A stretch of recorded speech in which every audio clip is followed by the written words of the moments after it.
Hi students, good morning all of you. Today we are going to discuss about the topic principles of aquaculture. Principles of aquaculture.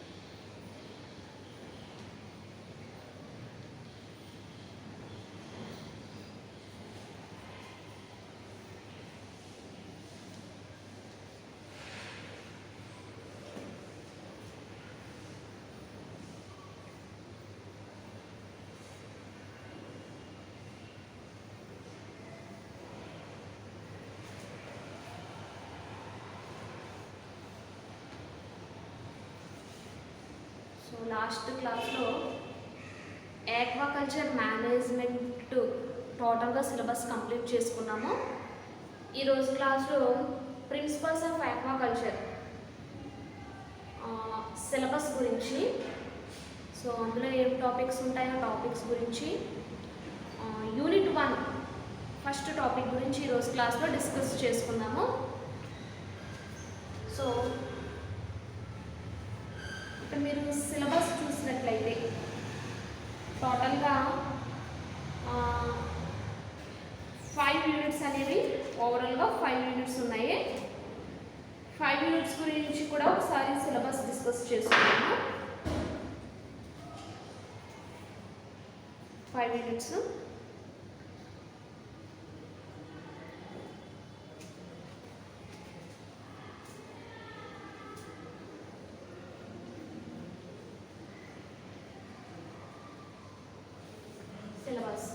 Syllabus చూసినట్లయితే unit 1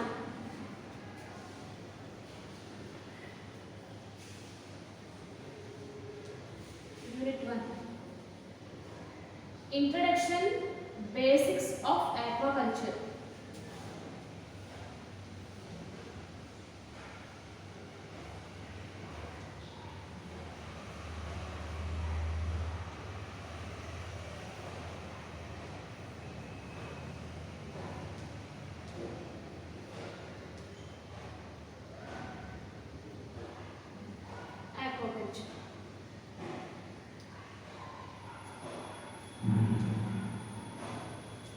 Unit 2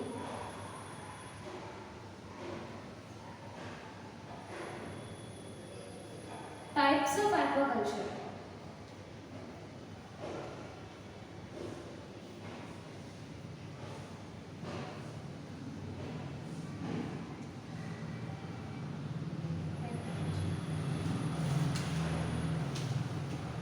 Unit 3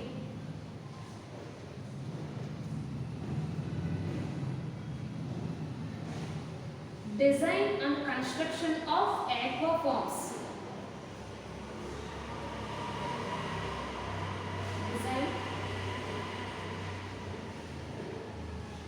and construction of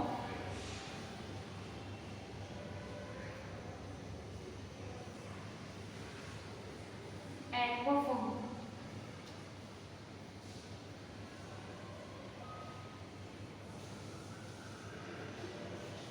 Unit 4 management of carp culture ponds.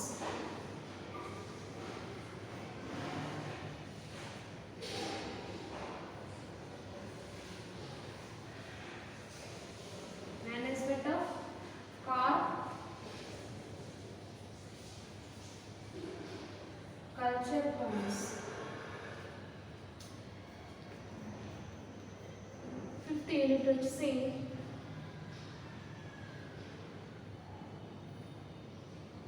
culture of shrimp.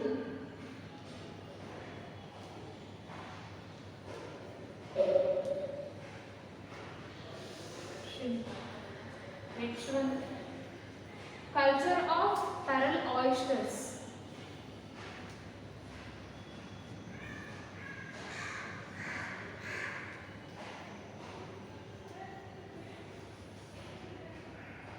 Culture of seaweeds.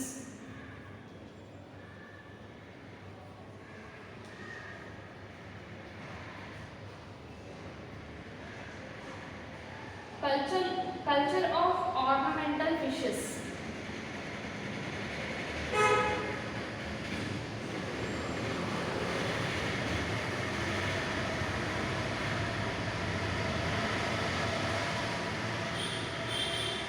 Culture of ornamental fishes. So ఓవరాల్గా మీరు principles of aquaculture syllabus చూసినట్లయితే టోటల్గా 5 units అనేటువంటివి include అయి ఉంటాయి. టోటల్గా 5 units.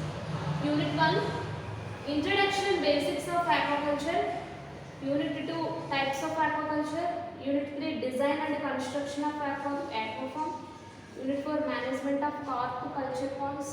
Unit 5 culture of shrimp, culture of pearl oysters, culture of seaweeds, culture of ornamental fishes. So టోటల్గా 5 units అనేవి ఇంక్లూడ్ అయి ఉన్నాయి. ఈ 5 యూనిట్స్లో మళ్ళా సబ్ యూనిట్స్ అనేవి ఉంటాయి. ఆ సబ్ యూనిట్స్ గురించి కూడా ఒకసారి చెప్తాను. సో ఫస్ట్ వన్ ఏంటంటే introduction and basics of aquaculture. దాంట్లో definition, significance and history of aquaculture, present status of aquaculture, global and national scenario,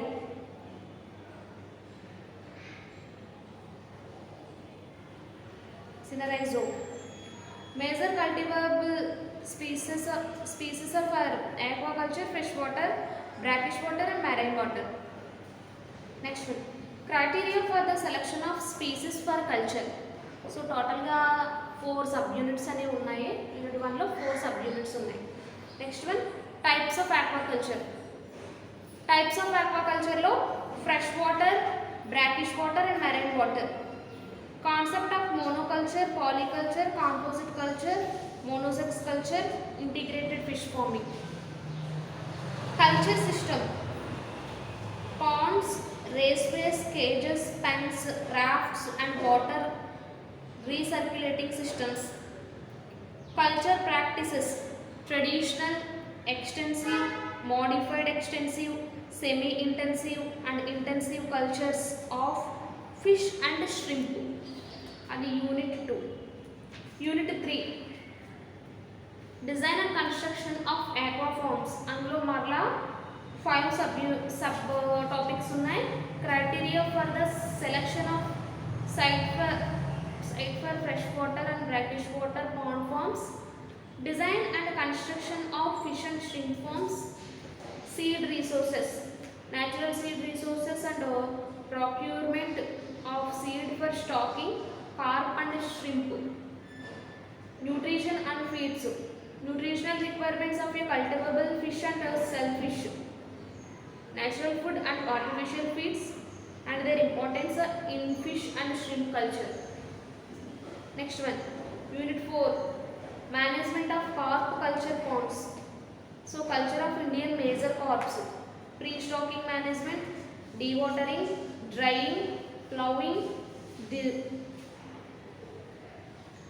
predators, weeds and algal blooms and their control, liming and fertilization, stocking management, stocking density and stocking post-stocking management, stocking density and stocking post-stocking management, feeding, water quality, growth and health care and harvesting of prawns. Culture of giant freshwater prawn, Macrobrachium rosenbergi. Next one, unit 5 వచ్చేసరికి culture of shrimp, Penaeus monodon or Lithopenaeus. Culture of pearl oysters, culture of seaweeds, species culture, culture techniques, important by products, prospects, culture of ornamental fishes and setting up and maintenance of aquarium and breeding. So totalగా మనకి 5 units ఉన్నాయి. ఈ 5 యూనిట్స్లో కూడా sub units అనేవి ఉన్నాయి. So sub topics అనేవి ఉన్నాయి. So ఓవరాల్గా మనకి 5 యూనిట్స్ అనేవి ఇంక్లూడ్ అయి ఉన్నాయి. సో ఈరోజు క్లాస్లో ఏంటంటే యూనిట్ 1 యూనిట్ 1లో ఉండేటువంటి టాపిక్ గురించి ఈరోజు క్లాస్లో డిస్కస్ చేసుకుందాం.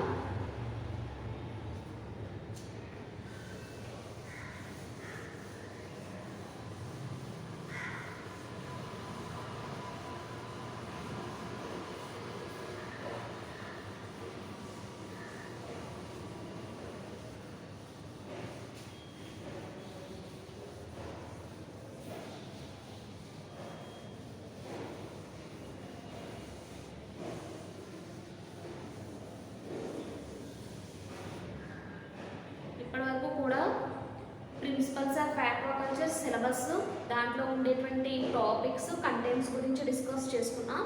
ఇప్పుడు యూనిట్ 1 అంటే ఏం చెప్పుకున్నాం? Introduction basics of aquaculture unit 1.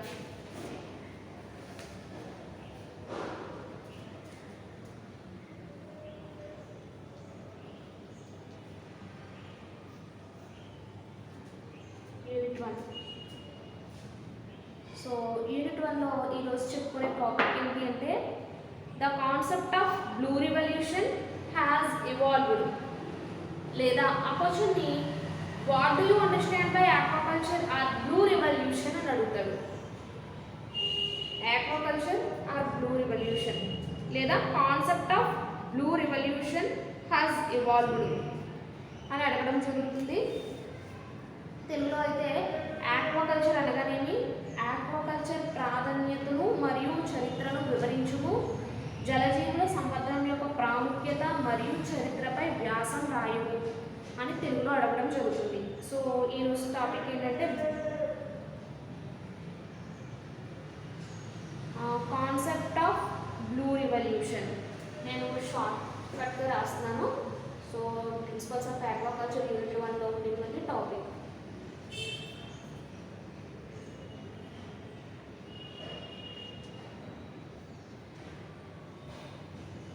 Concept of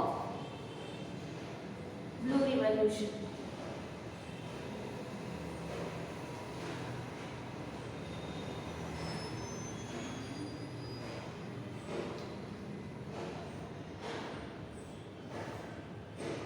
Concept of blue revolution or what do you understand by aquaculture or blue revolution అని కూడా క్వశ్చన్ అడగడం జరుగుతుంది.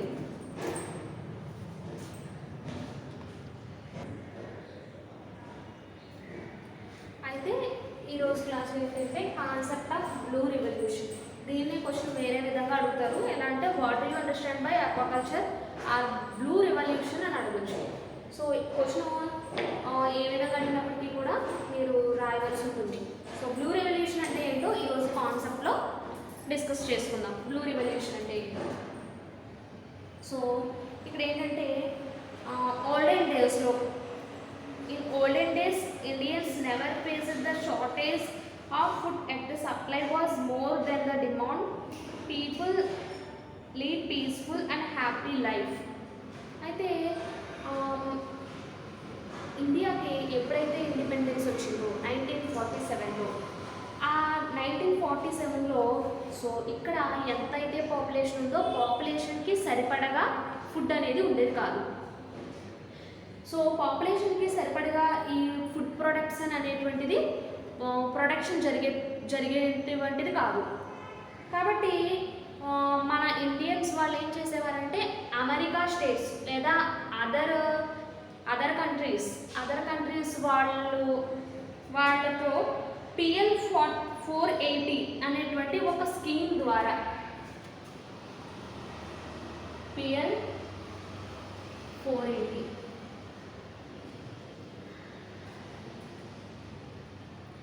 అనేటువంటి ఒక స్కీమ్ ద్వారా సో అదర్ కంట్రీస్ నుంచి ఫుడ్ అనేటువంటిది దిగుమతి చేసుకోవడం జరిగేదన్నమాట. సో ఎప్పుడైతే తర్వాత 5 ఇయర్స్ ప్లాన్ ఎప్పుడైతే పంచవర్ష ప్రణాళికలు ఎప్పుడైతే స్టార్ట్ అయ్యాయో అప్పుడు మన ఇండియా కంట్రీలో ఏంటంటే ఈ బ్లూ రివల్యూషన్ అనేటువంటిది, గ్రీన్ రివల్యూషన్ ఇవన్నీ కూడా బాగా డెవలప్ అయ్యి సో మ్యాక్సిమం 1977 నుంచి 1994 1974 వరకు కూడా 1977 టు 1994 వరకు కూడా 130 మిలియన్ టన్స్ల ఈ ఫుడ్ మెటీరియల్స్ అనేవి మనం సఫిషియెంట్గా ఉండేటువంటి ఫుడ్ మెటీరియల్స్ని మనం అదర్ కంట్రీస్ కూడా ఎగుమతి చేయడం జరుగుతుంది. అంటే ఫస్ట్లో ఏంటి 1947 ఇండిపెండెన్స్ డే వచ్చినప్పట్లో మనకి ఫుడ్ ప్రొడక్షన్ అనేటువంటిది కావలసినంతగా ఉండేది కాదు. ఎప్పుడైతే ఈ 5 ఇయర్స్ ప్లాన్ ఎప్పుడైతే ఇండియాలో వచ్చిందో, పంచవర్ష ప్రణాళికలు ఎప్పుడైతే స్టార్ట్ అయిందో అప్పుడు 1977 నుంచి 1994 ఇంచుమించు 130 million tons of food materials అనేటువంటిది మనం ప్రొడక్షన్ అనేటువంటిది జరుపుకుని అదర్ కంట్రీస్ కూడా ఫుడ్ అనేటువంటిది ఎగుమతి చేయడం జరుగుతుందన్నమాట. సో ఈ విధంగా blue revolution, green revolution, next one, so ఇవన్నీ కూడా బాగా డెవలప్ అయ్యి, సో ఇక్కడ ఏమవుతుంది అంటే ఎప్పుడైతే డెవలప్ అయిన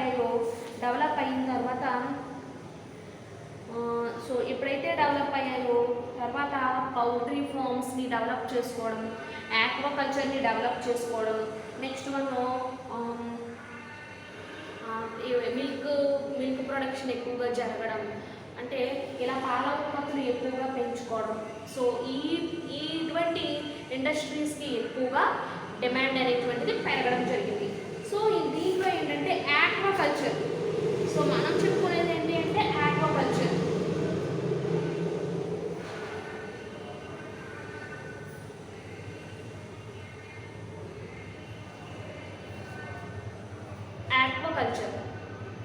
ఆక్వాకల్చర్ అనేటువంటిది లాటిన్ వర్డ్ అని చెప్పొచ్చు.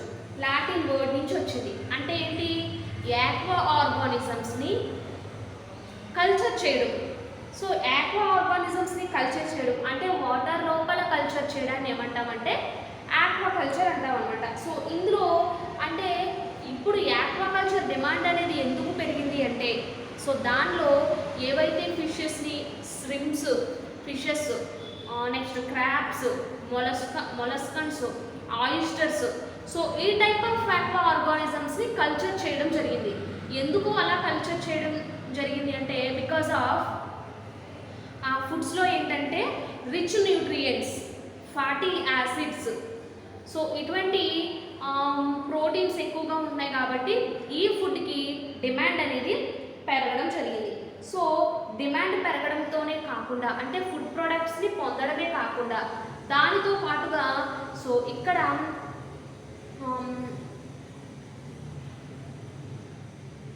ఈ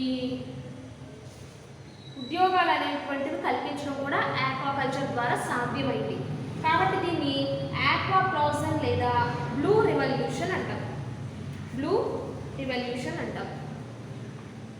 సో ఇక్కడ ఏమవుతుంది అంటే agriculture produce increase to 120 million tons 1977, 150 million tons 1985, 2 million tons in 1994. అంటే 1977 నుంచి 1994 వరకు కూడా ఈ ప్రొడక్షన్ అనేది బాగా ఇంక్రీజ్ అవ్వడం జరిగింది.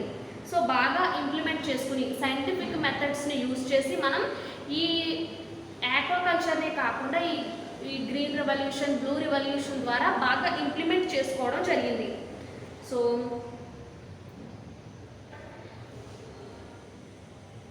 So farmers were encouraged to get higher yields by using fertilizers, pesticides through modern cultivation methods. So farmers కూడా బాగా వీళ్ళు ఫెర్టిలైజర్స్ని హై ఈల్డ్ అంటే పంట అనేటువంటిది అధికంగా రావాలి అంటే కనుక పెస్టిసైడ్స్ని, ఫెర్టిలైజర్స్ని, మోడర్న్ కల్టివేషన్ మెథడ్స్ని కూడా వీళ్ళు యూజ్ చేయడం జరుగుతుంది. సో యూజ్ చేసి కొన్ని ప్యాడీ వెరైటీస్ అనమాట. So for example IR8, next one new Sabarmati, Ratna, Krishna, Kaveri, Jaya, wheat వెరైటీస్ని వీళ్ళు ప్రొడ్యూస్ చేయడం జరిగిందనమాట. అంటే సఫిషియంట్ క్వాంటిటీస్ ఆఫ్ ఫెర్టిలైజర్స్ని వీళ్ళు యూజ్ చేసి, పెస్టిసైడ్స్ని వీళ్ళు యూజ్ చేసి, అంటే ఇవి ఏమవుతుంది డిస్పోజ్ అయిపోతాయి అనమాట. సో సాయిల్లో డిస్పోజ్ అయిపోతుంది అనమాట.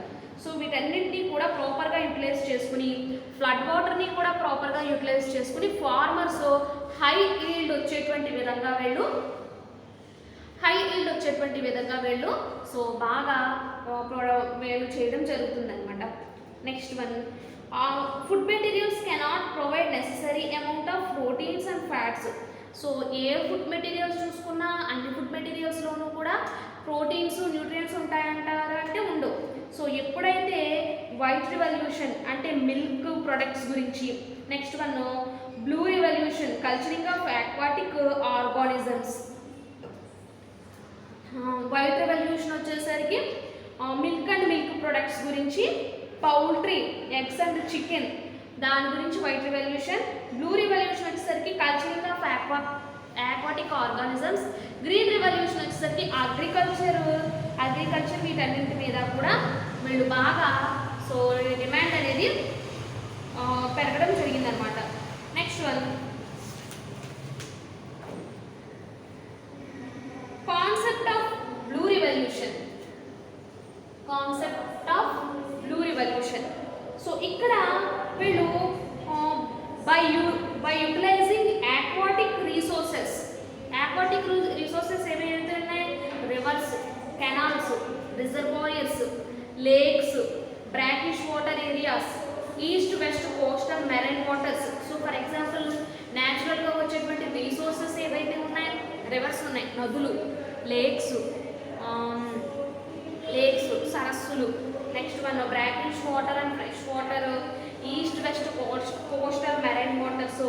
ఇవన్నీ కూడా ఏంటంటే వీళ్ళు ఈ న్యాచురల్గా వచ్చేటువంటి వాటర్ని వీళ్ళు యూటిలైజ్ చేసుకుని వీళ్ళు గ్రోయింగ్ ఫుడ్ ఆర్గానిజమ్స్ ఏంటంటే అవి ఫిషెస్, ఫ్రాన్స్, లాబ్స్టర్స్, ఆయిస్టర్స్, వీటన్నింటి మొలస్కన్స్, వీటన్నింటినీ కూడా వీళ్ళు కల్చర్ చేయడం జరుగుతుంది అనమాట. సో ఎప్పుడైతే వీళ్ళు కల్చర్ చేయడం స్టార్ట్ చేశారో people but also earn foreign currency. So people కూడా ఏంటంటే వాటి ఎక్కువగా ఇష్టపడడం జరుగుతుంది అనమాట. సో ఎప్పుడైతే బ్లూ రివల్యూషన్ అనేటువంటిది యాక్సెప్ట్ చేశారో ఇండస్ట్రియల్ పరంగా కూడా వీళ్ళు డెవలప్ అయ్యారు. సో డెవలప్ అయ్యి మేజర్ ఇండస్ట్రీస్ కూడా రావడం జరిగింది. Government is also encouraging by providing infrastructure facilities. Government కూడా ఈ ఇండస్ట్రీస్ని వాళ్ళు ఎంకరేజ్ చేయడం జరిగింది. Technical assistance and financial and through banks. So technical assistance, next ఫైనాన్షియల్గా banks, for example ICICI industrial credit investment corporation of India, next one state finance corporation, state trading corporation. So ఇలాంటి పెద్ద పెద్ద banks ఉన్న వాళ్ళు కూడా వాళ్ళకి ఫైనాన్షియల్గా support చేయడం, గవర్నమెంట్ కూడా ఎంకరేజ్ చేయడం జరిగిందనమాట. సో ఎప్పుడైతే త్రూ ఆక్వాప్లాజన్, సో దీన్ని ఏమంటామంటే ఆక్వాప్లాజన్ లేదా ఆక్వాకల్చర్ అని చెప్పడం జరుగుతుంది. సో అదేవిధంగా అక్వాటిక్ ఆర్గానిజమ్స్ని సో ఇక్కడ ఫుడ్ ప్రొడక్ట్స్ అనేవి ఇంకా బాగా ఇంక్రీజ్ అవ్వడానికి ఆక్వాకల్చర్ని వీళ్ళు ఆర్టిఫిషియల్గా కూడా వీళ్ళు చేయడం జరుగుతుంది అనమాట. ఎప్పుడైతే ఈ రిసోర్సెస్ని వీళ్ళు అవైలబుల్గా ఉండేటువంటి రిసోర్సెస్ని వీళ్ళు యూజ్ చేసుకుని సో నెంబర్ ఆఫ్ ఆక్వా ఆర్గానిజమ్స్ని వీళ్ళు కల్చర్ చేయడం జరుగుతుంది, నెంబర్ ఆఫ్ ఆర్గానిజమ్స్ని. So next one several universities, చాలా యూనివర్సిటీస్లో కూడా ఆక్వాకల్చర్ సో గ్రాడ్యుయేషన్లో కూడా వీళ్ళు గ్రాడ్యుయేట్ సబ్జెక్ట్స్లో కూడా వీళ్ళు ఆక్వాకల్చర్ని వన్ ఆఫ్ ద సబ్జెక్ట్ కింద వీళ్ళు ఇంక్లూడ్ చేయడం జరిగింది. సో వీళ్ళు పెట్టడం జరిగింది అనమాట. అందుకే డిగ్రీలో మీకు ఆక్వాకల్చర్ అనేటువంటి ఈ సబ్జెక్ట్ అనేది రావడం జరిగింది. సో నెక్స్ట్ వన్ ఇప్పుడు నవ్వేడేస్ ఇప్పుడు ఈ ఆక్వాకల్చర్, పౌల్ట్రీ ఫార్మ్స్, అగ్రికల్చర్ ఇవన్నీ కూడా బాగా డెవలప్ అయ్యి ఫైనాన్షియల్గా కూడా వాళ్ళు డెవలప్ అవ్వడం జరుగుతుంది. సో వీటిని సో ఈ విధంగా కల్చర్ చేస్తే కనుక ఫిషెస్ని ఈ విధంగా కల్చర్ చేస్తే కనుక దాన్ని పిసి కల్చర్ అంటాం. అంటే ఫిషెస్ని కల్చర్ చేస్తే దాన్ని పిసి కల్చర్ అంటాం. సో నెక్స్ట్ వన్ ఈ వీళ్ళు మోనోకల్చర్ అంటే సింగిల్ స్పీసెస్ని మాత్రమే ఒక పాండ్లో వీళ్ళు కల్చర్ చేస్తే మోనోకల్చర్ అని, డిఫరెంట్ స్పీసెస్ని ఒకే పాండ్లో కల్చర్ చేస్తే దాన్ని పాలికల్చర్ అని చెప్పడం జరుగుతుంది అనమాట. పాలికల్చర్ అని చెప్పడం జరుగుతుంది. Next one importance of aquaculture.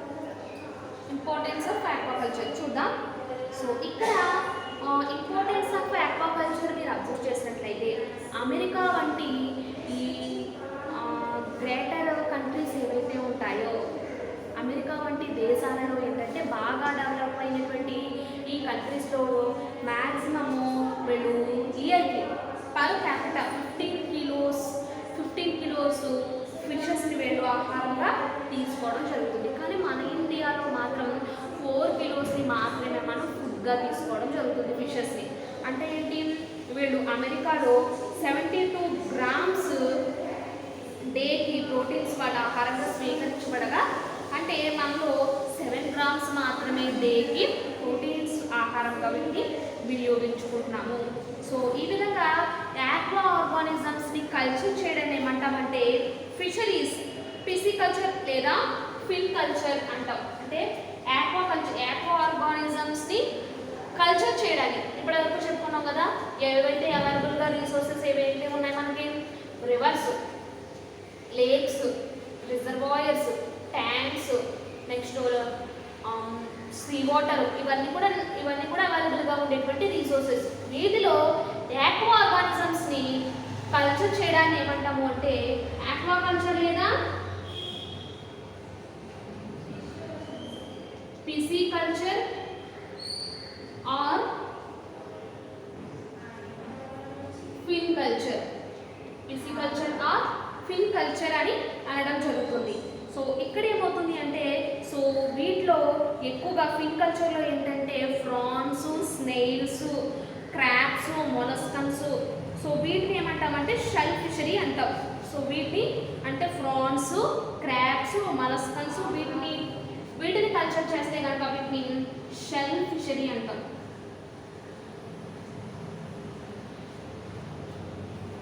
Shell fishery అంటాం అనమాట. సో నెక్స్ట్ వన్, డిఫరెంట్ స్పీసీస్ని కనుక పాండ్లో కల్చర్ చేస్తే కాంపోజిట్ ఫిషరీ అంటాం. అంటే మీరు అబ్జర్వ్ చేసినట్లయితే మనం తీసుకునేటువంటి ఫుడ్లో ఇక్కడ ఏమవుతుంది అంటే, మనం తీసుకునేటువంటి ఫుడ్లో మ్యాక్సిమము సంబంధమైనటువంటి అంటే ప్లాంట్స్ నుంచి వచ్చేటువంటి ప్రోటీన్స్ కన్నా ఈ ఫిషెస్ ద్వారా వచ్చేటువంటి ప్రోటీన్స్ కంటెంట్ అనేది ఎక్కువగా ఉండడం వీళ్ళు అబ్జర్వ్ చేశారు. సో అంటే ఏంటి, ఈ ప్రోటీన్స్ అనేటువంటివి ఈజీగా డైజెస్ట్ అవుతాయని వీళ్ళు చేయడం జరిగింది. కాబట్టి ఈ ప్రోటీన్ ఏమంటామంటే బయలాజికల్ వాల్యూ అంటాం. అంటే ఇంచుమించు మీరు రైస్లో చూసినట్లయితే 68%, వీట్స్లో చూసినట్లయితే 65%, దాల్ చూసినట్లయితే 68%, ఎగ్స్ చూసినట్లయితే 94%, ఫిషెస్లో 76% ఆఫ్ ప్రోటీన్స్ అనేవి ఉంటాయన్నమాట. సో ఇప్పుడు ఏంటి అంటే ప్రోటీన్ల ద్వారా పెరిగిన బరువుకు, అంటే జీవి యొక్క ప్రోటీన్ గ్రహించిన ద్వారా పెరిగిన బరువుకు తీసుకునే ప్రోటీన్ల బరువుకు మధ్య ఉండేటువంటి రేషియోని ఏమంటామంటే ప్రోటీన్ ఎఫిషియన్సీ రేషియో అంటాం, పిఈఆర్ అంటాం. ప్రోటీన్ ఎఫిషియన్సీ రేషియో అంటాం, పిఈఆర్, ప్రోటీన్ ఎఫిషియన్సీ రేషియో అంటాం అనమాట. సో ఇప్పుడు చెప్పుకున్నటువంటి ఈ వాల్యూస్ అన్నింటినీ కూడా బేస్ చేసుకుని సో ఈజీగా డైజెస్ట్ అయ్యేటువంటివిగా ఈ యాక్వా ఆర్గానిజమ్స్ అని చెప్పుకోవడం జరుగుతుంది. అయితే సో ఇప్పుడు ప్రజెంట్ సిచ్యువేషన్లో జలవనరుల నుంచి వస్తున్న చేపల దిగుబడి చాలా తక్కువగా ఉన్నాయి. కాబట్టి అంటే 10 మిలియన్ టన్స్ అయినప్పటికీ కూడా మనం 2 మిలియన్ టన్ను మాత్రమే మనం కల్చర్ చేయడం జరుగుతుంది. కాబట్టి అధిక దిగుబడులు సాధించాలి అంటే ఇంకా కల్చర్ జరగడం, దాన్ని ఇంకా డెవలప్ చేయడం అనేది ఇంపార్టెంట్ చెప్పుకోవచ్చు. సో ఆక్వాకల్చర్ యొక్క హిస్టరీ మనం అబ్జర్వ్ చేసినట్లయితే, సో ఆక్వాకల్చర్ అనేటువంటిది పూర్వకాలం నుంచి ఉండడం జరుగుతుంది. అంటే ఏంటి, కొన్ని ప్రాంతాలు అయినటువంటివి, ఫర్ ఎగ్జాంపుల్ ఆసియా, ఐరోపా, ఈజిప్ట్ దేశాల్లో కూడా, కంట్రీస్లో కూడా ఆక్వాకల్చర్ అనేటువంటిది పూర్వకాలం నుంచి కూడా ఉండడం జరిగింది. సో మీరు చైనాని కనుక అబ్జర్వ్ చేస్తే వీళ్ళు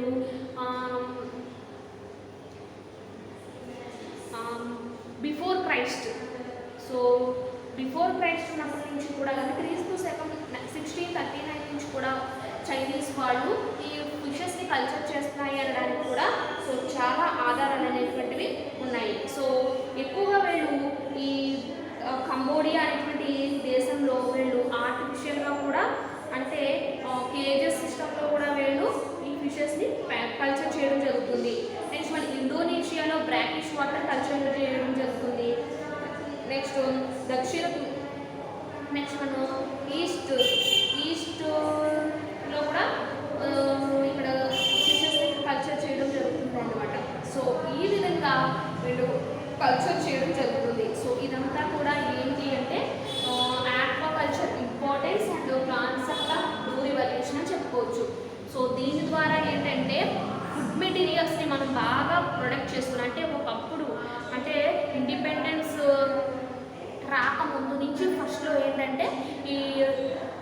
ఫిషెస్ కల్చర్ అనేది చాలా తక్కువగా ఉండేది. ఫిష్ కల్చర్ అనేటువంటి చాలా తక్కువగా ఉండేది. ఫుడ్ ప్రొడక్షన్ కూడా చాలా తక్కువగా ఉండేది. కాబట్టి మనం PN480 అనేటువంటి స్కీమ్ ద్వారా అదర్ కంట్రీస్ నుంచి మనం ఫుడ్ మెటీరియల్స్ సప్లై చేసుకునేవాళ్ళం. మనం దిగుమతి చేసుకునేవాళ్ళం. ఎప్పుడైతే 1977 to 1994 ఈ టైంలో ఏంటంటే, ఈ సెంచరీస్లో ఏంటంటే, సో ఈ blue revolution, green revolution, white revolution ఇవన్నీ బాగా డెవలప్ అయ్యి ఫుడ్ ప్రొడక్షన్ అనేటువంటిది ఎక్కువగా జరిగి బాగా డెవలప్ అయ్యి అదర్ కంట్రీస్ కూడా మనం ఫుడ్ సప్లై చేసే విధంగా మనం ఇక్కడ అనేది కల్చర్ అనేటువంటిది జరిగింది. సో ఈరోజు క్లాస్లో ఏంటంటే సిలబస్ ప్లస్ యూనిట్ 1లో ఉన్నటువంటి ఆక్వాకల్చర్, అసలు ఆక్వాకల్చర్ ఇంపార్టెన్స్ గురించి డిస్కస్ చేసుకున్నాం.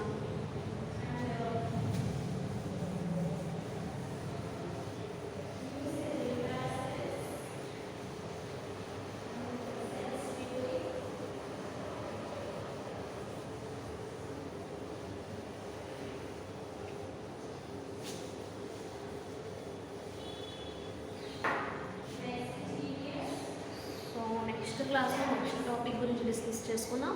Thank you students, thank you all of you.